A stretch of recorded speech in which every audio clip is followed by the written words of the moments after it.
कुछ दिन बाद। अरे वो ऑटो वाले, जल्दी से ऑटो शुरू कर, मुझे लेकर चल यहाँ से। जी साहब। चुड़ैल ने अभी भी अपने चेहरे पर मास्क और सर पर टोपी पहनी हुई थी। वो ऑटो चलाती हुई गाना गुनगुनाने लगती है।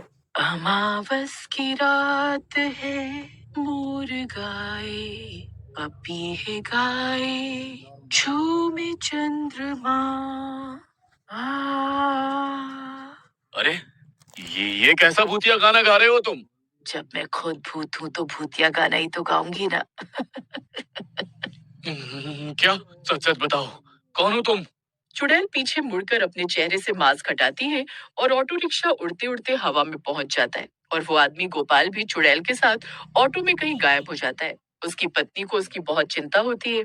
जब कई दिन तक भी राधा का पति गोपाल घर नहीं आता, तो वो परेशान होकर मंदिर में पंडित जी के पास जाती है, जहाँ पर पहले से ही कुछ लोग थे। और उन सब की भी यही समस्या थी कि उनके घर के कुछ सदस्य जो रात को किसी काम के लिए निकले थे, अचानक गायब हो गए।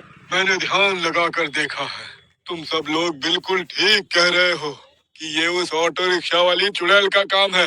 लेकिन मुझे समझ नहीं आ रहा कि अचानक गांव में ये ऑटो रिक्शा वाली चुड़ैल कहां से आ गई और इस तरह लोगों को ऑटो में बिठाकर लेकर जाने का उसका मकसद क्या है। ये सब तो आप ही पता लगा सकते हैं बाबा, क्योंकि आपके पास ही ऐसी सिद्धियां हैं। हमारे घर वालों को ढूंढने में आप हमारी मदद कीजिए। ठीक है बेटी, अगर ऐसी बात है तो मैं आज रात गांव में जाऊंगा और ऑटो रिक्शा वाली चुड़ैल का इंतजार करूंगा। रात होते ही पंडित जी गांव में सैर पर निकल जाते हैं। वो गांव की हर एक गली और रोड पर घूमते हैं। तभी उन्हें घूमते घूमते एक ऑटो नजर आता है। वो जल्दी से ऑटो के पास जाते हैं। अरे ऑटो वाले, जरा ऑटो तो रोकना, मुझे पास वाले शिव मंदिर में जाना है।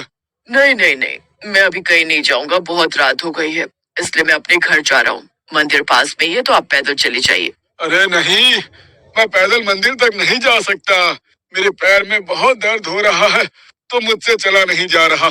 तुम एक काम करो, मुझे ऑटो में छोड़ दो। अरे लेकिन मैं आपको अपने ऑटो में नहीं बिठा सकता। पंडित जी समझ जाते हैं कि ये वही चुड़ैल है, इसलिए वो जबरदस्ती उसके ऑटो रिक्शा में बैठने लगते हैं। लेकिन तभी उनके सामने से ऑटो रिक्शा कहीं गायब हो जाता है। अरे ये क्या हुआ? ये ऑटो रिक्शा तो अचानक मेरे सामने से गायब हो गई। ऐसे मैं लोगों का पता कैसे लगा पाऊंगा? मुझे कल फिर से आना होगा और चालाकी से इस चुड़ैल को अपने मंत्रों की शक्ति से बांधना होगा। पंडित जी अगले दिन फिर से रात के समय ऑटो रिक्शा ढूंढने लगते हैं। गांव में ऑटो रिक्शा वाली चुड़ैल के डर से बाकी ऑटो वालों ने रात के समय ऑटो चलानी बंद कर दी थी, इसलिए अब सिर्फ चुड़ैल की ऑटो रिक्शा ही रात में नजर आती थी। कुछ देर तक घूमने के बाद पंडित जी को एक ऑटो नजर आता है, तो पंडित जी चुपके से जाकर उस ऑटो रिक्शा पर विभूति छिड़क देते हैं और ऑटो रिक्शा में बैठी चुड़ैल अचानक कांपने लगती है। अरे कौन है जो मेरे ऑटो रिक्शा पर मंत्र फूंक रहा है? मैंने तुम्हें और तुम्हारी ऑटो रिक्शा को अपने मंत्रों की शक्ति से बांध दिया है। अब तुम्हें मुझे इस ऑटो में बिठाकर शिव मंदिर तक ले जाना होगा और वहीं तुम मुझे सब कुछ बताओगी भी। हाँ? नहीं, मैं ऐसा कुछ नहीं करूंगी। ऐसा तो तुम्हें करना ही होगा, क्योंकि अब मैंने तुम्हें अपने मंत्रों की शक्ति से बांध दिया है। जल्दी यहाँ से चलो। पंडित जी चुड़ैल के ऑटो रिक्शा में बैठ जाते हैं और चुड़ैल को जबरदस्ती उन्हें शिव मंदिर तक लेकर जाना पड़ता है। लेकिन वहां पर पहुंचने के बाद चुड़ैल अपने ऑटो को आगे नहीं बढ़ा पाती और वहीं पर अटक जाती है। मेरा ये ऑटो आगे क्यों नहीं बढ़ रहा? मुझे मुक्त करो, मुझे यहाँ से जाने दो। तुमने गांव के बहुत से लोगों को इस ऑटो में बिठाकर गायब किया है, तुम्हें मुझे उनके बारे में सब कुछ बताना होगा। पंडित जी चुड़ैल पर विभूति छिड़कते हैं और चुड़ैल उनके पीछे पीछे उड़ती हुई अंदर शिव मंदिर में आ जाती है। तुम सब लोगों को इससे डरने की कोई जरूरत नहीं है, अब ये पूरी तरह मेरे वश में है। चलो अब मुझे बताओ कि तुमने गांव वालों के साथ ये सब क्यों किया? क्यों तुम ये ऑटो रिक्शा वाली चुड़ैल बनी? उन लोगों का पता जल्दी से हमें बताओ। मेरे पास अब उन लोगों का पता नहीं है, वो सब लोग तो भगवान के पास जा चुके हैं। क्या? इसका मतलब तुमने मेरे पति को मार दिया? तुम्हें तो भगवान कभी मुक्ति नहीं देगा। तुमने मासूम लोगों के साथ इतना बुरा किया। बिल्कुल भी नहीं, मैंने कभी किसी मासूम के साथ कुछ भी बुरा नहीं किया। और तुम्हारा पति कोई दूध का धुला हुआ इंसान नहीं था। मेरे ऑटो रिक्शा में बैठने से पहले उसने एक आदमी को लूटा और फिर उसे मार दिया। वो अक्सर लोगों के साथ ऐसा करता था, इसलिए मैंने उसे उसके कर्मों की सजा दी। लेकिन लोगों को उनके कर्मों की सजा देने वाली तुम कौन होती हो? अरे ये सब तो भगवान का काम है और यहाँ पर न्याय अन्याय का फैसला करने के लिए पुलिस मौजूद है। ये सब मैं कुछ नहीं जानती।